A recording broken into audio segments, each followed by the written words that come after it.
أرأيتم من أكرمه الله وكان مواظبا على سبحان الله وبحمده 100 في الصباح وسبحان الله وبحمده 100 في المساء.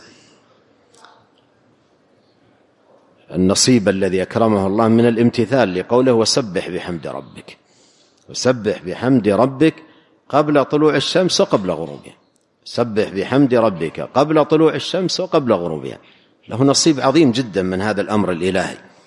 رب العالمين يقول وسبح بحمد ربك، فتجده قبل طلوع الشمس سبحان الله وبحمده سبحان الله وبحمده سبحان الله وبحمده، امتثال لأمر الله.